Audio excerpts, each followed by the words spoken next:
Bem-vindo ao último episódio da segunda temporada de Teologia do Corpo, Seed by Seed, em que a gente vai fazer aquela síntese desse percurso, dessa jornada que nós fizemos com o conjunto de catequeses do Papa São João Paulo II, a palavra da Igreja, que nos ensina o plano divino para o amor humano.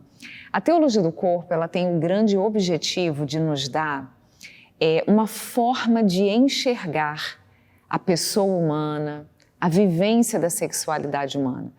A gente pode ir aos poucos e conforme a gente vai conhecendo a palavra de Deus e meditando na doutrina da Igreja, que não é uma doutrina só um código e regras para a gente seguir, mas é a pessoa viva do Cristo, que é o ser humano por excelência e que nos ensina a sermos verdadeiramente humanos. Quando a gente olha para Cristo de verdade, a Teologia do Corpo ela nos dá, no início, um óculos para a gente enxergar melhor. Eu tenho problema de vista de nascença. Então, desde criança, eu já não enxergava muito bem. Comecei a usar óculos lá pelos 5 anos. E aí, consegui ver melhor. A professora percebeu que eu, na escola, tentava copiar. E quando escrevia no caderno, quando estava começando a escrever as primeiras palavras, escrevia errado, porque eu não entendia direito. E a professora percebeu, falou com a minha mãe, o que vamos fazer? Exame de vista. Comecei a usar óculos, comecei a enxergar bem. Uma pessoa que tem problema de vista, se ela não enxerga bem, ela não reconhece os outros na rua, quando alguém passa e fala com ela pode tropeçar, cair. A gente começa com um óculos. Só que a Teologia do Corpo é muito mais do que isso. A Teologia do Corpo quer ser pra gente um microscópio para a gente entender a sexualidade humana, a pessoa humana nos seus aspectos mais fundamentais, mais essenciais. Ela quer ser um raio-x para a gente entender a natureza das coisas por dentro. Ela quer ser, mais ainda do que um raio-x, um exame de tomografia, em que você vê não só as coisas por dentro, mas como as coisas funcionam, os processos que estão acontecendo dentro do nosso cérebro, a dinâmica das coisas. Ou seja, a Teologia do Corpo quer nos ajudar a nós nos conhecermos profundamente e conhecermos o outro. Se a gente for lembrar lá no iniciozinho dessa nossa série, da segunda temporada, a gente falou com vocês que a Teologia do Corpo ela tem o objetivo de responder 2 grandes perguntas. Quem sou eu? E como eu devo viver para poder encontrar o amor e a felicidade? A primeira pergunta, quem sou eu? Ela é respondida por São João Paulo II no decorrer dos 3 primeiros ciclos, que é a grande primeira parte da Teologia do Corpo. O princípio, ou seja, quem o homem era, a natureza verdadeira do homem antes do pecado original, como Deus criou. O segundo ciclo, a redenção do coração, quem o ser humano é hoje, assolado pelo pecado, mas também redimido pelo Cristo, como a gente pode ter um coração verdadeiramente motivado a amar. E o terceiro ciclo, que é o ciclo da ressurreição da carne, ou seja, quem o ser humano será, o nosso futuro, a nossa realidade escatológica, lá na comunhão plena e perfeita com Deus e com todos, quando a gente estiver como Cristo, um corpo glorioso na eternidade. E a segunda grande parte da Teologia do Corpo, que visa responder à pergunta como eu devo viver para descobrir, para conseguir ter amor e felicidade, são os 3 últimos ciclos, que são os ciclos vocacionais. Ou seja, a sexualidade para o reino de Deus é o 4º ciclo, que é o ciclo do celibato, ou seja, aquelas pessoas que são convidadas a se entregar inteiramente para Deus, já desde aqui da terra, antecipando a nossa comunhão futura pela ressurreição e pela vida na glória eterna. O matrimônio, que é quando a gente aqui na terra aprende a amar a Deus e a trilhar o caminho de salvação, amando o outro de uma maneira exclusiva e total, e a fecundidade, que é o sexto e último ciclo que nós acabamos de ver agora, ou seja, a vivência concreta, pura e autêntica do sentido esponsal do corpo que é capaz de procriar, de dar a vida, seja em sentido biológico, mas também espiritual, através da vivência verdadeira, plena, completa da sexualidade humana, sem a contracepção ou sem métodos de reprodução assistida, mas na vivência completa da sexualidade. O que isso significa na prática? Se nós pudéssemos resumir tudo isso. A primeira pergunta, quem sou eu? É uma questão de busca, de renovação, de redescoberta da nossa identidade. E a segunda pergunta, como eu devo viver para encontrar o amor e a felicidade? Nos remete à virtude, à vivência da virtude, da castidade. Quando a gente fala de identidade, o que a gente está, em certo sentido, combatendo, que está sendo muito falado no mundo de hoje? Vivemos uma realidade onde a masculinidade e a feminilidade vem sendo destruída de uma forma impressionante, não só pela sua velocidade, mas como pela sua intensidade. A descaracterização total do homem enquanto homem e todas as suas características, da mulher enquanto mulher e todas as suas características, e da relação que é estabelecida entre eles, tanto na relação conjugal, como a Tatiana falou, que faz parte daqueles conjuntos da segunda parte dos ciclos da teologia do corpo, mas também a vivência da pessoa enquanto ser humano, que convive no seu dia a dia, na sua família, no seu trabalho, nos seus relacionamentos normais. A gente percebe que isso tudo vem sendo jogado por terra, baseado em ideias, e daí ser uma verdadeira ideologia, baseado em ideias cujo objetivo, o tema dessas ideias não é comprovado, mas tudo que se afirma apenas baseado nessas ideias. Daí se chamar ideologia. E do que nós estamos falando especificamente? A ideologia de gênero, que as pessoas que defendem começaram a chamar por outros nomes, como identidade de gênero, e alguns até negaram, e alguns ainda hoje negam a existência dessa ideologia, mas basta você olhar para os programas de televisão, para os filmes, para os livros escolares, para os livros didáticos, para revistas, enfim, para as grandes emissoras, para a mídia em geral, como a humanidade, na sua masculinidade, na sua feminilidade, vem sendo efetivamente minado. E vejam, qual é o grande perigo disso? Você, primeiro, destrói a identidade da pessoa enquanto pessoa. Segundo, você destrói as relações que essa pessoa pode estabelecer. Se você diz que um homem não é homem, mas pode ser qualquer outra coisa, uma mulher, uma criança, um animal, e essa pessoa, a partir daquilo que ela declara ser ou daquilo que ela declara sentir, ela pode estabelecer relações a partir dessas sensações dela. Vejam, isso abre um leque de relativismo e um leque de um liberalismo para que qualquer coisa possa se estabelecer dentre essas ideias que são colocadas. Só para dar um exemplo concreto para você, na verdade, 2 exemplos concretos. A gente tem realidades de violência no Brasil que são realidades muito graves. E a gente sabe que de forma não necessariamente preponderante, mas muito marcante, é a violência que a mulher sofre. O homem também sofre violência, mas a mulher também sofre. Imaginem que um homem, baseado nas ideias dessa ideologia de gênero, imaginem que um homem, num determinado momento da sua vida, diz que não é mais homem e que agora é mulher. E que se sente mulher e que vai se comportar como mulher. E vejam, aqui a gente não está considerando todas as realidades reconhecidas pela psicologia, no sentido daquelas pessoas que efetivamente têm alguma dificuldade de se reconhecerem enquanto homem e enquanto mulher.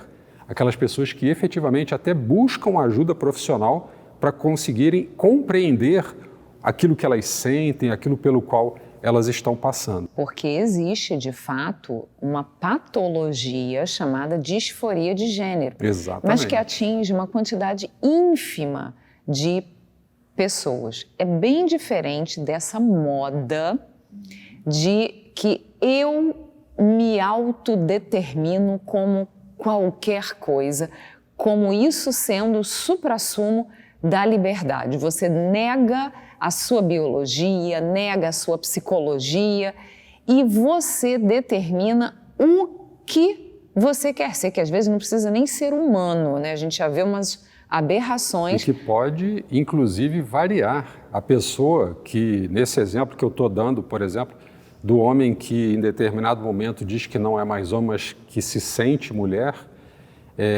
ele pode afirmar isso na manhã e na tarde do mesmo dia afirmar que se sente outra coisa, qualquer outra coisa, um animal, enfim. Mas dentro do exemplo que eu estou dando, imaginem um homem que se declara mulher e que durante o tempo em que ele se declarou mulher, ele agride outra mulher, efetivamente mulher. Com isso, existe uma questão legal efetiva no que diz respeito à agressão que ocorreu.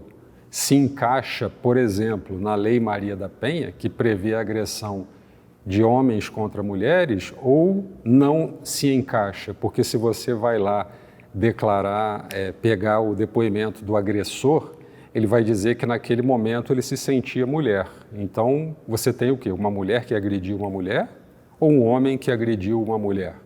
Então, vejam, há implicações efetivas, concretas do nosso dia a dia. Isso é um ponto para o lado da violência.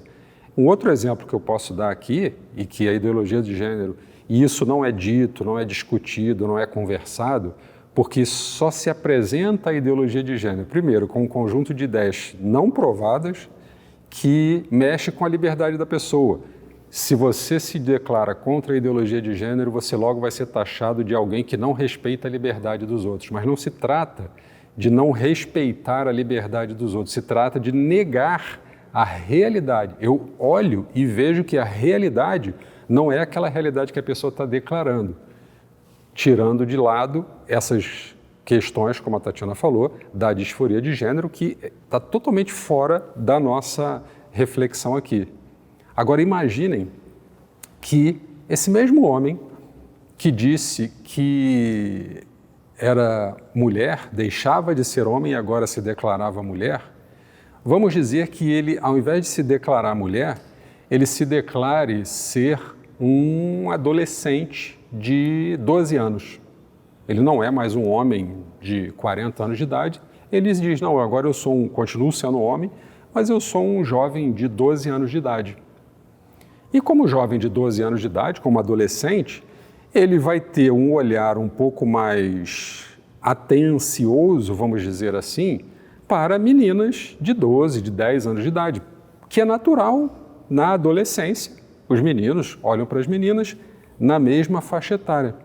Imaginem que ele, se dizendo um adolescente de 12 anos, resolve iniciar algum tipo de relacionamento com uma menina de 12, de 10, de 11 anos de idade. Onde fica a pedofilia nessa história toda? Então vejam os riscos que nós corremos, além de diversos outros exemplos que eu poderia dar aqui, mas que a gente fica só nesses dois porque é o suficiente, pelo menos na nossa visão, para mostrar que a ideologia de gênero é uma grande armadilha que veio mascarada como respeito à liberdade das pessoas, mas que o verdadeiro objetivo é o objetivo da destruição do homem no sentido da humanidade, da masculinidade, da feminilidade, que no final das contas destrói a família.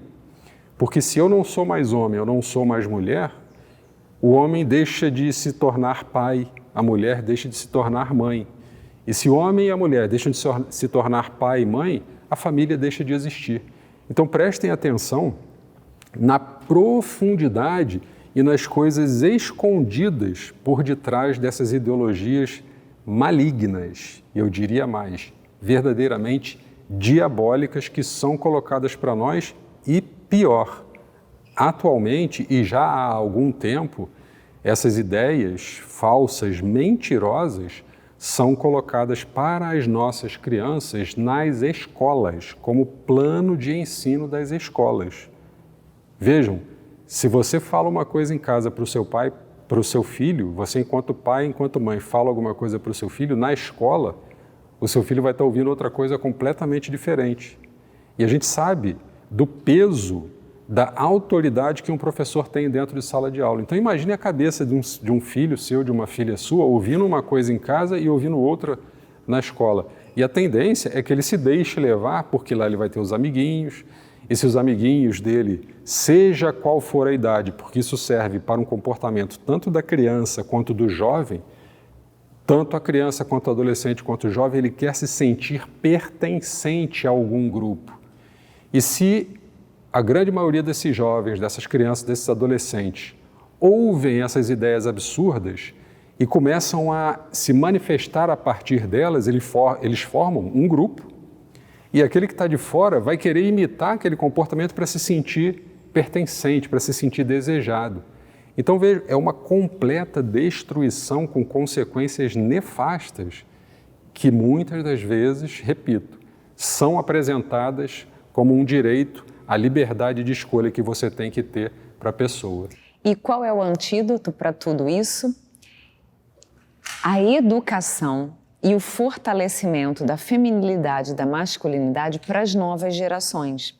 Para isso, os adultos, você que é adulto, que está assistindo esse programa agora, seja você pai e mãe ou não, você é convidado a redescobrir a sua feminilidade, nós mulheres, ou a sua masculinidade, para vocês que são homens, na essência, para que vocês possam ser bons modelos, testemunhos vivos do que é ser verdadeiramente homem e mulher. É um verdadeiro resgate das nossas origens. Não é à toa que o ciclo da teologia do corpo começa com um princípio, para a gente redescobrir a complementariedade das diferenças entre homens e mulheres. E o segundo ponto, que é como eu devo viver para encontrar o amor e a felicidade. É pela castidade, que anda totalmente fora de moda, mas não tem outra virtude melhor para ordenar os nossos desejos. A gente costuma falar que a castidade é a faxineira do nosso coração. E esse nosso coração, que está cheio de coisas sujas, imundas, pensamentos impuros, pecados, vivências ruins, a concupiscência atacando a gente de todos os lados, como é que a gente faz para colocar tudo isso em ordem? Vivendo a castidade, ou seja, o autodomínio, deixando de lado o nosso egoísmo e tendo a consequência de que precisamos nos exercitar naquilo que às vezes mais nos custa para que a gente tenha um bom resultado depois. Um casal, por exemplo, de namorados que topa o desafio de viver o esforço de um namoro santo, de um namoro de verdade, um namoro como tem que ser, com muita conversa e pouca intimidade física, porque a intimidade física é própria do casamento. Um casal que aproveita de verdade esse tempo para se conhecer, um casal que já está acostumado a dizer não aos seus impulsos mais baixos, ao desejo libidinoso, quando esse casal se casa e vive a sexualidade de uma maneira plena, vai ser muito mais fácil para o homem dizer não, quando chegar aquela estagiária gostosa lá no serviço que fica dando em cima dele. Vai ser muito mais fácil para a mulher dizer não quando vier aquele ex-namorado rondando e cercando e mandando flores. Tudo isso vai ser muito mais fácil. Por quê? Porque você já está exercitado como um verdadeiro atleta na pureza. Você vai viver o amor de uma forma pura, total e intensa. A castidade é um antídoto para tudo que vem manchar, macular a nossa sexualidade. Ela torna a nossa sexualidade como um diamante limpo, que precisa, e de fato precisa ser lapidado para poder mostrar toda a sua beleza, para ser verdadeiramente cristalino, e a luz de Deus pode passar. E a beleza de um diamante é exatamente essa, é passar e deixar passar e refletir a luz. Bom, nós fizemos esse nosso caminho juntos com a Teologia do Corpo. Nós queremos agradecer muito a vocês e pedir para que você fale sobre a Teologia do Corpo, para que você estude a Teologia do Corpo, para que você promova encontros, debates, eventos, use as suas redes sociais para falar da Teologia do Corpo, porque ela é um verdadeiro tesouro escondido da igreja, que o mundo precisa conhecer. O mundo está perdido, mas tem jeito. Tem jeito. Com Jesus, tudo tem jeito. O corpo de Cristo pregado na cruz veio redimir todo o nosso corpo, toda a pessoa humana e todo o nosso ser.